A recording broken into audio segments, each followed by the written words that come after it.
Assalamualaikum warahmatullahi wabarakatuh. Saya Dika Virginia Devintasari, salah satu dosen non-PNS dari Departemen Teknik Transportasi Laut ITS. Saat ini saya akan mendeskripsikan dan menjelaskan mengenai mata kuliah yang saya ampu, yaitu mata kuliah riset operasi. Mata kuliah riset operasi ini sendiri berbobot 3 SKS yang mana diberikan kepada mahasiswa di semester 3. Dalam mata kuliah riset operasi akan diadakan sebanyak 16 kali pertemuan secara tatap muka atau offline di dalam kelas. 16 pertemuan tersebut dibagi menjadi 2 bagian. Yang pertama adalah 14 kali pertemuan secara tatap muka, di mana dalam 14 kali pertemuan itu akan ada diskusi secara langsung dengan mahasiswa, individu maupun berkelompok, penyampaian materi, dan juga menyelesaikan beberapa studi kasus yang diberikan. Untuk 2 pertemuan yang lain, yaitu adalah pertemuan untuk assessment, ada di tengah semester atau yang dikenal sebagai evaluasi tengah semester, dan ada di akhir semester atau biasa dikenal dengan evaluasi akhir semester. Tujuan dari perkuliahan riset operasi ini adalah memberikan pemahaman mendalam kepada seluruh mahasiswa mengenai pemodelan matematis dan penyelesaian permasalahan menggunakan metode optimasi, khususnya metode linear programming, integer programming, network problem, transportation problem, dan assignment problem. Untuk mendukung capaian tersebut, mahasiswa tidak hanya dibekali oleh kegiatan secara teori di dalam kelas, melainkan mahasiswa juga diberikan keterampilan untuk menggunakan teknologi terkini serta teknologi mutakhir. Hal-hal tersebut yang mana sesuai dengan capaian pembelajaran lulusan Departemen Teknik Transportasi Laut nomor 8 dan nomor 9. Di mana CPL 8, yaitu dengan topik keterampilan khusus, mahasiswa mampu menerapkan metode dan piranti modern untuk eksperimen dalam perencanaan, perancangan, serta analisis teknis dan manajerial di bidang rekayasa transportasi laut. Sedangkan untuk capaian pembelajaran nomor 9, di mana adalah sebagai pengetahuan, yaitu mahasiswa mampu menerapkan konsep ilmu dasar seperti matematika, ilmu pengetahuan alam, prinsip rekayasa, serta informatika. Dalam perkuliahan riset operasi ini, saya melakukan pendekatan DAI atau Delivery Instruction and Assessment, di mana delivery sendiri adalah saya menyampaikan rencana pembelajaran semester kepada mahasiswa di awal perkuliahan. Selain itu, saya juga menyampaikan beberapa materi yang akan diajarkan dalam satu semester untuk mata kuliah riset operasi. Mahasiswa sendiri bisa mendownload langsung materi-materi yang akan diajarkan di dalam satu platform milik ITS yang disebut dengan My ITS Classroom. Untuk instruction sendiri, instruction di sini diaplikasikan pada saat proses pembelajaran, di mana mahasiswa dan dosen memiliki interaksi yang sangat aktif selama proses pembelajaran. Akan ada tanya jawab, diskusi, serta pendalaman topik untuk masing-masing individu maupun berkelompok. Yang terakhir adalah assessment. Assessment yang dilakukan untuk mata kuliah riset operasi ini tidak hanya dilakukan untuk ETS ataupun EAS, melainkan ada beberapa assessment secara individu dan berkelompok yang akan saya nilai dalam proses pembelajaran, yaitu seperti keaktifan mahasiswa, seperti kekritisan mahasiswa dalam penyelesaian masalah, dan bagaimana mereka berkolaborasi dalam sebuah kelompok. Demikian tadi pengenalan atas mata kuliah riset operasi beserta rencana pembelajaran pada satu semester dan juga capaian pembelajaran lulusan. Dan saat ini mari kita saksikan cuplikan proses pembelajaran untuk mata kuliah riset operasi. Terima kasih. Wassalamualaikum warahmatullahi wabarakatuh. Oke, baik. Selamat sore semuanya. Sore. Assalamualaikum warahmatullahi wabarakatuh. Jadi ini adalah mata kuliah lanjutan karena kalian sudah lulus ya dari mata kuliah matrek, matematika rekayasa. Iya, insya Allah. Jadi ini adalah mata kuliah lanjutan yaitu riset operasi. Nah, sebelum kita mulai, saya mau menjelaskan mengenai sebenarnya kita akan belajar apa sih di dalam mata kuliah riset operasi. Nah, bisa kalian lihat di papan ya, di slide. Nah, di sini saya mau membahas sedikit mengenai RPS. Ini ada 2 capaian pembelajaran. Jadi 2 capaian yang harus terpenuhi oleh mahasiswa. Yang pertama adalah kemampuan menerapkan metode serta piranti mutakhir. Seperti yang saya bilang, di riset operasi kalian bakal melanjutkan belajar dengan software spreadsheet, salah satunya menggunakan Solver sebagai software untuk menyelesaikan permasalahan yang nanti akan diberikan. Lalu yang kedua, mengenai pencapaian pengetahuan, yaitu kemampuan menerapkan konsep ilmu dasar. Jadi tetap ya, masih berkecimpung dengan yang namanya matematika, ilmu prinsip rekayasa, serta informatika. Itu adalah capaian pembelajaran. Nah, ini untuk masing-masing, yang tadi di atas ini secara umum, yang ini secara khusus per mahasiswa. Jadi kalau di atas tadi per kelas gitu ya, secara komunal dalam satu kelas. Yang kedua ini adalah per mahasiswa. Jadi apa yang diharapkan dari selesainya mata kuliah riset operasi terhadap masing-masing mahasiswa. Yang pertama, mahasiswa bisa mendefinisikan apa yang dimaksud dengan riset operasi. Abstrak, ada yang pernah dengar soal riset operasi sebelumnya? Nggak pernah ya? Oke, baru ya. Ya, riset operasi atau biasanya itu dikenalnya dengan manajemen science. Nggak pernah tahu juga? Nggak, baru. Oke. Itu adalah riset operasi, lalu menjelaskan fase mana yang merupakan bagian studi dalam penerapan riset operasi. Ya, jadi tetap kalian bakal ketemu sama yang namanya model matematis. Terus kalian bisa, nah ini ya tujuannya merumuskan model, itu sudah kalian lakukan di semester sebelumnya, merumuskan model programming linear, ya, jadi spesifik terhadap permasalahan linear, integer, transportation, network, sama non-linear. Tapi selain hanya memodelkan saja, kalian diharapkan bisa melakukan analisis, pendekatan, ya, metode yang digunakan, dan juga melakukan analisis sensitivitas. Kalau kita udah ngomongin tentang optimasi ya, maksimal biaya, maksimal apa kalau ngomongin optimasi? Kalau maximizing, kita maximizing apa? Hah? Maximizing cost. Profit, minimizing cost, ya. Nah, seperti itu. Nanti ada yang namanya analisis sensitivitas. Seberapa sensitif sih hasil yang kita hasilkan terhadap perubahan yang nantinya akan terjadi. Tuh. Kalau awalnya kalian hanya belajar satu angka, yaitu yang paling optimal, tapi kalau saya ganti materialnya, jumlah materialnya, saya ganti jam kerja dari workersnya, kebayang ya? Atau saya ganti jumlah raw materialsnya, seberapa sensitif atau perubahan seberapa besar yang akan terjadi pada objective function saya.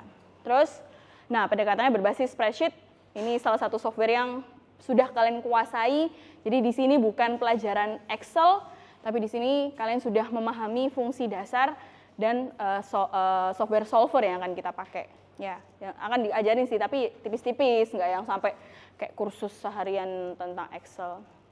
Oke, ini adalah CPK-CP terhadap CPL, jadi mana aja yang masuk ke dalam masing-masing CPL.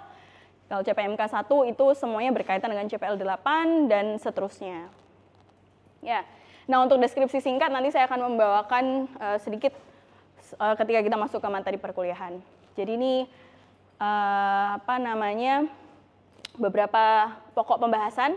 Ya, ini juga nanti akan diupload di Classroom, jadi kalian bisa baca sendiri, kalian pelajari sendiri, kalian searching sendiri sebelum kelas, ya kan? Harapannya ya. Akan dilakukan kan ya? Siap-siap. Metode, ini ada beberapa metode yang akan kita lakukan. Di materi di perkuliahan sebelumnya, di matematika rekayasa, kalian tidak menemukan metode ini, kalian hanya diajarkan untuk bagaimana memodelkan dari bahasa manusia istilahnya terhadap model matematis. Ya, tuh berarti nggak sia-sia kan kalian belajar matrek ya. Makanya kalau nanti matreknya, kalau dapat matrek jelek-jelek itu belajar lagi karena di sini dipakai lagi. Ya, nanti ini bisa saya berikan. Ya, jadi nanti akan ada tetap tugas individu, tugas kelompok, terus latihan juga, dan masing-masing saya harapkan dari kalian sudah bisa bawa laptop, ada ya? Oke.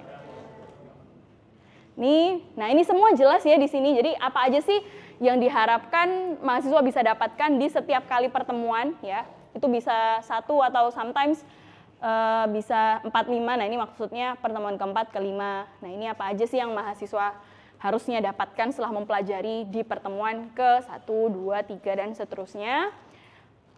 Terus ya, jadi ini untuk menjadi tolak ukur, kalian juga bisa nih ngukur ke diri kalian sendiri. Untuk hari ini saya bisa nggak ya?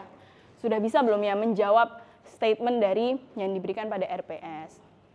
Indikator, ini masing-masing pembobotan, seperti biasa. Nanti bisa kalian baca, kalau ada yang mau ditanyakan bisa ditanyakan ke saya ya. Terus, nah ini ETS 15%, di minggu ke-16 kita punya EAS di 20%. Ya, lainnya di sini. Ini masing-masing, ini sub bobot, nanti akan ada bobot tersendiri lagi di masing-masing penugasan. Ya. Oke, sampai di sini jelas ya. Jadi sebenarnya di setiap mata kuliah itu harus selalu ada patokan capaian pada masing-masing mahasiswa. Jadi soal-soal di ujian kalian juga ya, itu selalu dihubungkan dengan CPMK. Jadi capaian pembelajaran mahasiswa mata kuliah. Jadi kalau soal nomor 1, harus bisa untuk menjawab CPMK nomor berapa nih. Nah, mahasiswa ini berarti sudah dari situ nilainya akan tahu mahasiswa ini sudah mencapai CPMK yang nomor berapa aja nih, gitu. Ya, jadi semua mata kuliah seperti itu. Jadi hak kalian sebenarnya untuk mendapatkan RPS di awal perkuliahan. Jadi kalian bisa mengukur diri kalian sendiri juga. Terus tahu 1 semester ini di mata kuliah riset operasi saya akan belajar apa aja. Gitu ya. Baik, kita langsung ke materi berikutnya.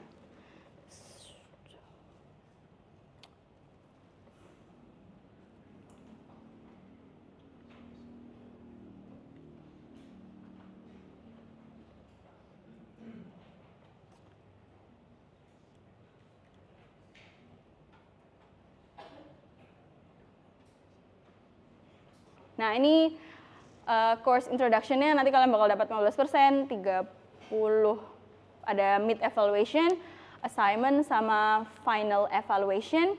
Masing-masing prosentasenya ini dari kalian mungkin ada yang nggak setuju.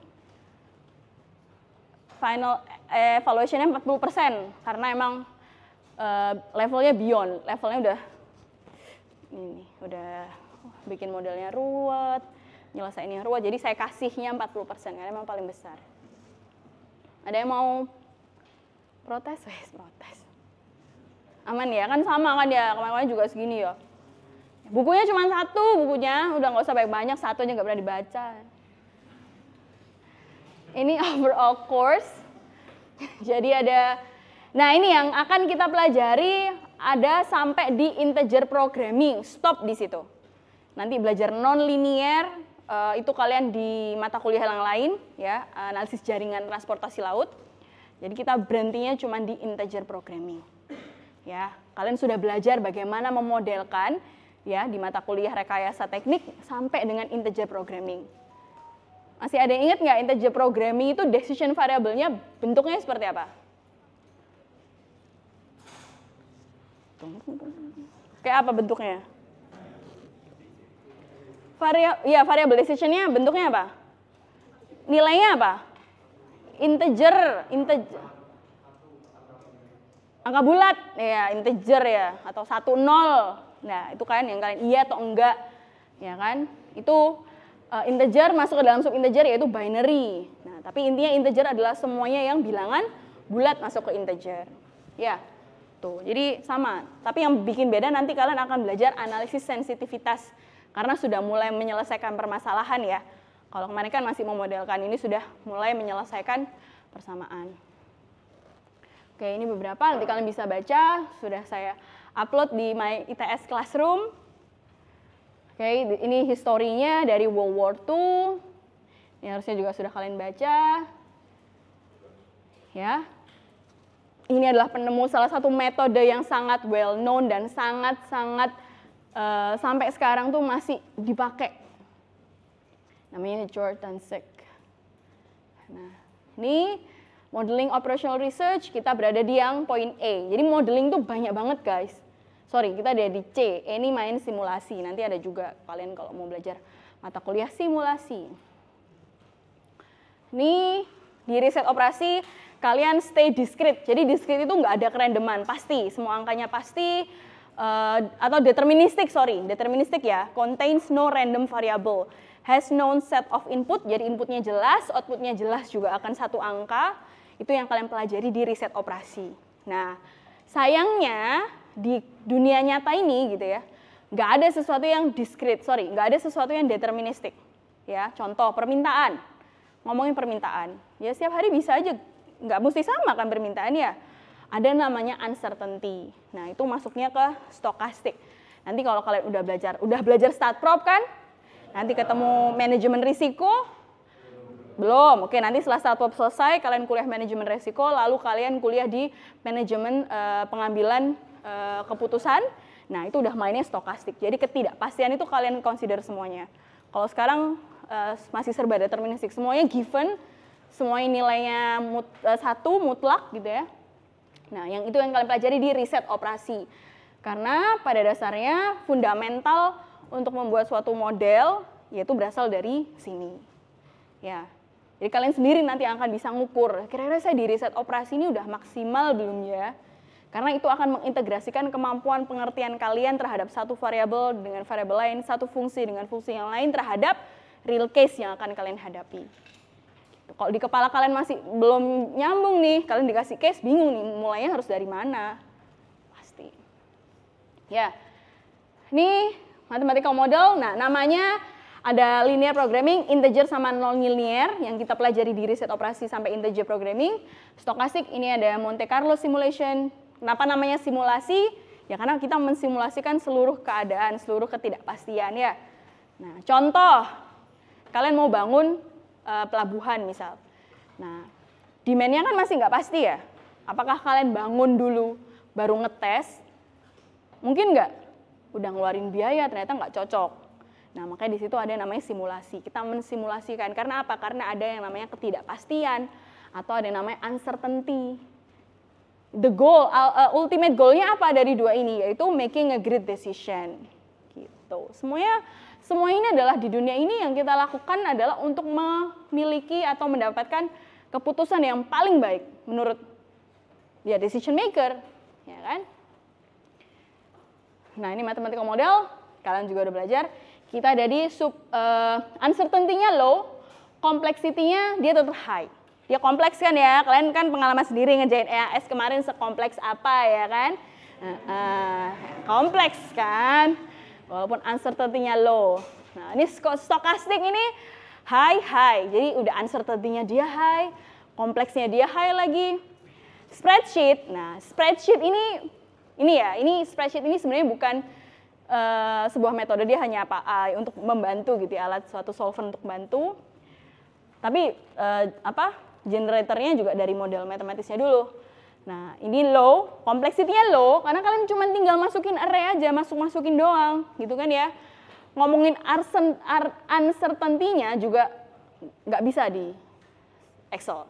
Bisa pakai namanya ngakali gitu ya, bahasanya orang teknik ya, ngakali kalau mau pakai spreadsheet. Nah, kalau mau yang uncertainty dia low namanya skenario analisis. Nah, yang ultimate-nya kita ada di stochastic modeling. Tapi kalian harus paham dulu nih perbedaan masing-masingnya ini seperti apa. Baru you can make a better decision. And then, oke nih, problems. Ini udah kan ya, problems, terus decision, implement, nah payoff, model and solution, terus this is a good model. Nah, seperti saya selalu bilang ya, setiap orang itu punya karakteristik dalam pembuatan model masing-masing. Ya, satu orang dihadapkan dengan masalah yang sama, dia bisa menuliskan sebuah model dengan cara yang bervariasi. Mulai dari penamaan decision variabelnya, mulai penulisan notasi, semuanya. Jadi kayak model itu banyak menyebut sebagai artnya orang teknik, paham ya? Jadi nggak mesti model yang saya buat dengan kasus yang sama itu secara gampang bisa dipahami orang lain. Karena itu art saya, it's how I put an art on my model gitu. Ya, jadi seperti itu.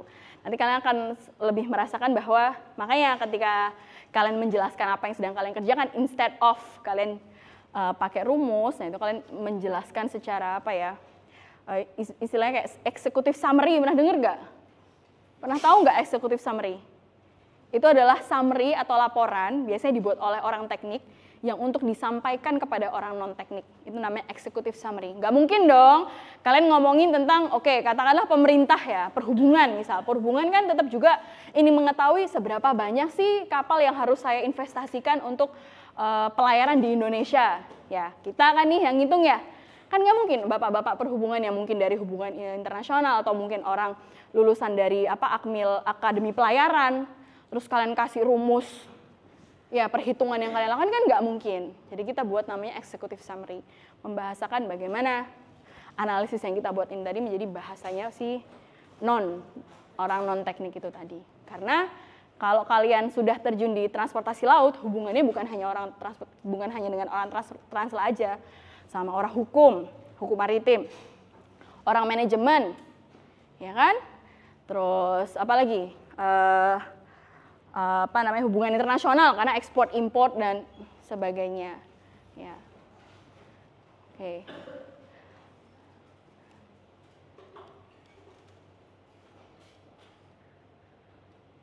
Oke, ini ada satu soal. Oops. Where is it? Bentar. Jadi mungkin kalian bisa coba memodelkan soal. Sampai di sini ada yang mau ditanyakan? Nah, ada pertanyaan?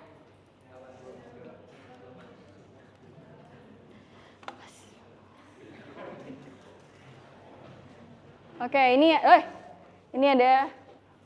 Oke, silahkan bisa dikerjakan berkelompok 2 orang, mungkin bisa diskusi. Yang sudah boleh maju ke depan ya. Boleh, ayo. Ya, silahkan.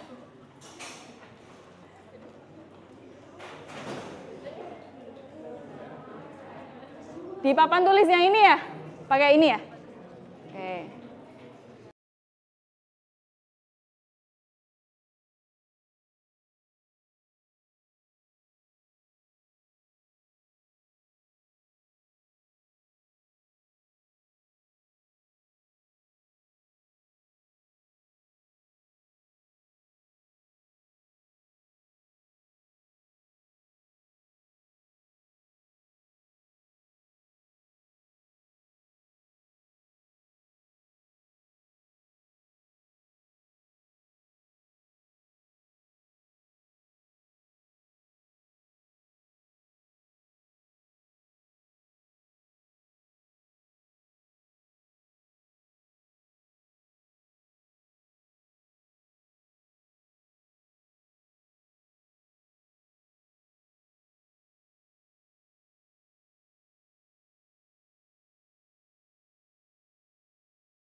soal yang udah dikerjain sama teman-teman kalian, ya.